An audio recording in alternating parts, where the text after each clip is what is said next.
Hello. I want to share some practical steps to boost your fundraising success to all my nonprofit leaders out there. And our nonprofits are so important, whether it's a health and human service organization, a block club, a grassroots organization in the community.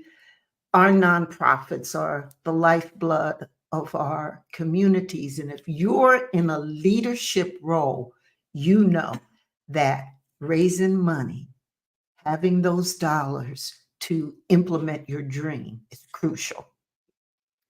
For those of you who don't know me, I'm Dr. Geneva, and I bring over 4 decades of experience in fundraising and nonprofit leadership. I've raised over $100 million for various causes during my time in the nonprofit world. Just last week, I talked to a board leader and a seasoned executive of a very prominent organization. And despite their long-standing presence and all the good that they do in the community, they found themselves at a financial crossroads, struggling to diversify their funding base, bring in more dollars, cultivate and identify new donors. And this situation is more common than you might think. And so when we have situations like this, it reminds us that it never hurts to go and review and assess periodically our fundraising strategies. So I wanted to be here today to share with you 3 strategies that I hope are in your fundraising plan, that are part of what you do and can take your fundraising to the very next level.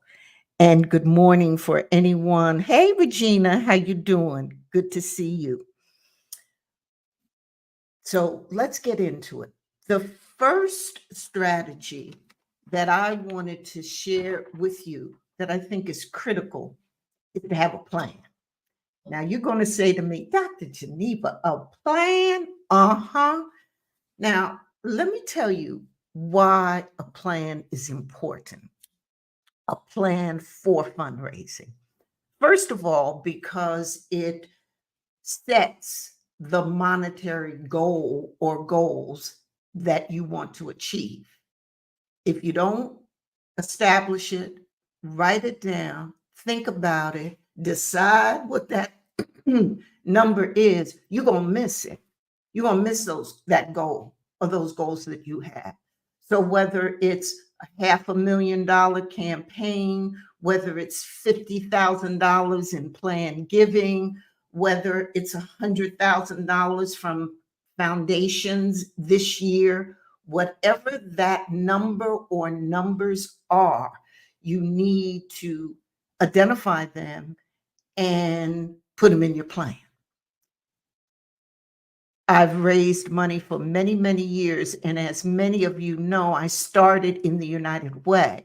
So setting goals was a natural thing to do. We had to do it. And I've seen it. I've watched it. And through the years, as I've worked with other organizations, having a plan that sets the goal, a monetary goal, is key. Now, of course, in your plan, you have other strategies that you want to implement to reach that goal. But having a goal is one of the most important parts of a plan.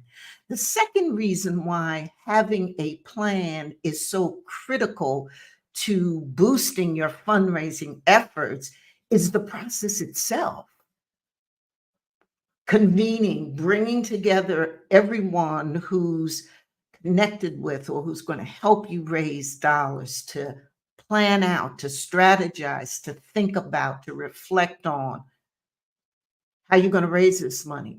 What are the key strategies that you can put in place? How can you build on past fundraising successes? What are the tools and resources that you're going to need? All of those pieces that are important to a campaign when you're, because that's what it is, raising money. I want you to get in that mindset of every year when we're going about the business of raising dollars, we got a plan, we're focused, we got a strategy, we got a campaign to raise money.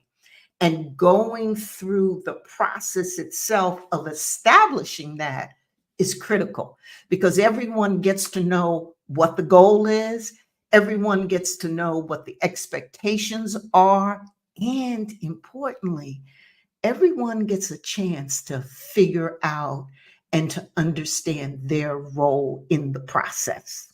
Okay. And so you want to make sure that that happens, that those key people are involved. And I'm talking about on your staff and your board. And at one point or another through this process, everyone in your organization should be a touch point to this plan, should be involved. Even if it's at the end when you're announcing your plan to the board and the staff and bringing in everyone from the person who answers your phone to the chair, your board, all the stakeholders within your organization need to be involved in developing this plan. So that's the second reason. And perhaps the most important reason why having a plan is crucial to your effort.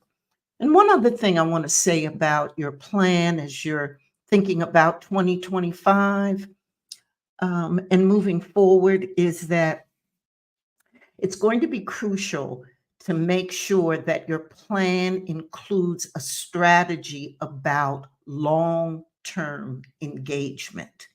You know, the days of where we plan the chicken dinners. I love my chicken dinners, don't get me wrong. They raise a lot of good money.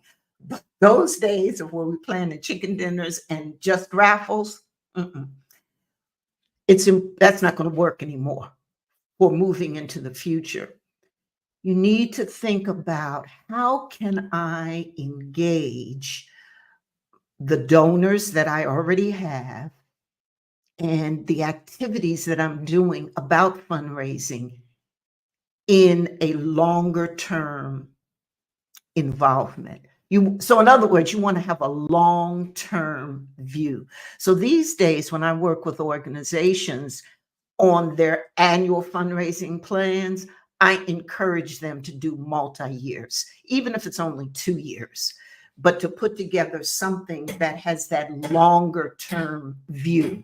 And that includes going to donors and asking them for multi-year commitments. Listen, if you have a donor, be it an individual or foundation, who has supported you once, twice, 3 times, it's now a great time to go and ask them for a multi-year commitment.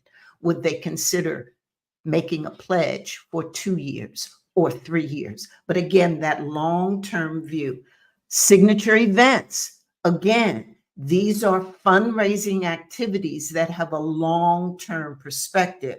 So a signature event is an event that you plan to do, similar kind of event over 2, 3, 4 years. And it becomes something that people expect, whether it's a gala or a golf event or a celebration, a community celebration, whatever it is, stakeholders, potential funders, donors, come to expect it, and you can build your fundraising strategy. Listen, we're going to do this event for the next 2 or 3 years, trying to get multi-year commitments, etc. So again, having a game plan is critical for your fundraising. You set a monetary goal. You go through a process, which is all important. And this year, when you're making your plan, I want to make sure you have a long-term view. The second essential step for fundraising that I want to make sure that you include is that you have on your fundraising agenda so that you're going to be successful in raising dollars for your nonprofit is to implement a multi-channel digital strategy. Now that's a mouthful, but basically what I'm talking about is use social media on several channels to aid and enhance your fundraising strategy. These days of not using social media are over. You got to do it. You have to make sure that your fundraising efforts are supplemented by these various platforms that you can use, that you can uh, get on and be involved and have a presence. Having that digital presence is so critical for fundraising. And that's an important step in your fundraising strategy for 2025 and beyond. So you need to be visible in the platforms that matter to you and your stakeholders. And having those events like we did during the pandemic, where everything was virtual and we had to have our fundraising virtually, those events still work. I'm on the board of the Morgan State University Foundation. And when pandemic hit, their annual gala had to be held virtually. Well, for those couple of years, we made extraordinary amounts of dollars. We saw an increase in our fundraising. Why? Because you can reach a larger audience and you can go global. So consider adding that into your fundraising strategy. That is using virtual events, webinars to have fundraising activities. They work. And again, you can reach a larger audience. And these digital experiences often can provide some exciting and interactive opportunities for you. So I'm assuming now you have technology that you use for your fundraising activities. And if you don't, of course, you want to do that. This aspect of including a digital strategy in your fundraising efforts is critical. And then the third strategy that I want to leave with you in terms of your next fundraising steps is to engage your board and volunteers. Now, I could do a whole video just on that. Okay. But I want to talk about engaging your board um, specifically as it relates to their involvement in fundraising. So when you recruit board members to your organization, you talk to them about your mission, your goals, the services you provide. Too often, we do not talk about the fundraising expectations, the money part, whether it's their individual contributions we would expect or their expertise and connections in opening doors. And I want you to stop doing that. I want you to include that in your onboarding, your recruiting, and your onboarding with your volunteers, with your board members. Secondly, I want you to train your board members in fundraising. So often we assume that board members know how to raise money. Just like we assume that board members know their role relative to policy making, and that they know the difference between making policy and running organizations, and that how so much we need them on the policy making side. Well, just like you would consider some board development for your members about policy and their role, train them in fundraising. Don't assume that the highly skilled and influential and great folks that you're bringing onto your board know how to raise money beyond knowing their role and how important they are in fundraising. The other thing, in terms of engaging your board members in fundraising, is that it's important to say to them in words what it is you would like from them. So when you're recruiting or talking to a potential new board member and you're talking about fundraising and your organization, you would say, Ms. So and so, one of the reasons why we think you would be fantastic on our board is because you have connections in the technology world. And we know that many IT companies have dollars that they would like to invest in the community. And we would like you to use your connections to uh, get us conversations with those individuals, create the opportunities for us to share what we do, and be our ambassador and supporter and open doors. So you understand what I'm talking about? In words, it's important for you to articulate the monetary participation that you would like from individual board members. Now, you can do that with new board members, and if you haven't done it with your current board, this is a great time to have that conversation.